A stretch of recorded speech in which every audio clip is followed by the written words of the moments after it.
नमस्कार, एक न्यूज़ 24 देख रहे हैं आप और मैं हूं आपके साथ तान्या सिंह। देखिए, बिहार विधानसभा में मंगलवार को उप मुख्यमंत्री सह खनन मंत्री विजय कुमार सिन्हा ने राज्य में बालू आपूर्ति को लेकर एक बड़ी घोषणा की है। प्रश्नकाल के दौरान खनन विभाग से जुड़े एक सवाल के जवाब में उन्होंने बताया कि बिहार में जल्द ही बालू मित्र पोर्टल यानी कि बिहार बालू मित्र पोर्टल की शुरुआत की जाएगी। इस पोर्टल के माध्यम से लोगों को उनके घरों तक सही दर पर बालू की आपूर्ति सुनिश्चित की जाएगी।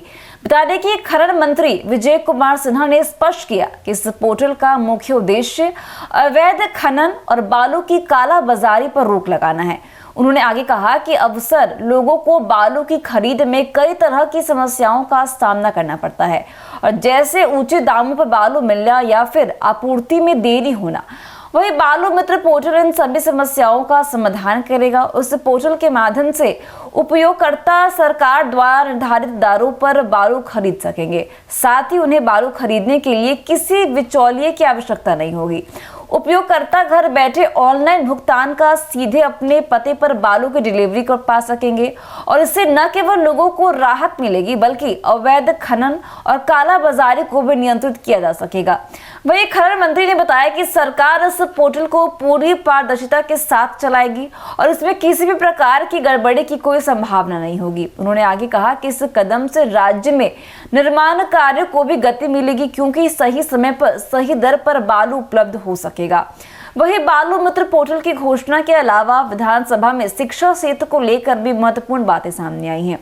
शिक्षा मंत्री ने विधानसभा में बताया कि बिहार के विभिन्न अकादमियों को एकत्रित किया जाएगा। इससे राज्य में शिक्षा प्रणाली को मजबूत करने की दिशा में एक बड़ा कदम उठाया जाएगा। शिक्षा मंत्री ने कहा कि बिहारी हिंदी ग्रंथ अकादमी, मैथिली, मगही, भोजपुरी, संस्कृत और अन्य भाषाओं से जुड़ी अकादमियों को पुनर्जीवित किया जाएगा।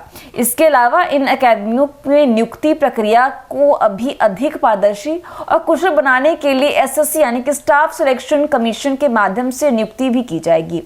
उन्होंने ये भी बताया कि बिहार की अकादमियों को आधुनिक बनाने के लिए नई योजनाएं तैयार की जा रही हैं। इससे राज्य में स्थानीय भाषाओं और साहित्य को भी बढ़ावा मिलेगा। शिक्षा मंत्री ने यह भी कहा कि सरकार इन अकादमियों को बेहतर संसाधन और सुविधाएं उपलब्ध कराने के लिए पूरी तरह से प्रतिबद्ध है। वही शिक्षा मंत्री ने नैक यानी कि national assessment and accreditation council मान्यता को लेकर भी बड़ा ऐलान किया है। उन्होंने बताया कि अप्रैल 2025 में नई नियमावली के तहत राज्य के कॉलेजों और विश्वविद्यालयों को नैक मान्यता भी दी जाएगी। वहीं आपको बताते चले कि उन्होंने आगे ये भी कहा है कि इससे राज्य के शैक्षणिक संस्थानों की गुणवत्ता में सुधार होगा और छात्रों को बेहतर शिक्षा भी मिल सकेगी। नई नियमावली के तहत एफिलिएटेड और नॉन एफिलिएटेड दोनों प्रकार के विश्वविद्यालयों को मान्यता दी जाएगी, जिससे राज्य में उच्च शिक्षा प्रणाली और अधिक सशक्त होगी।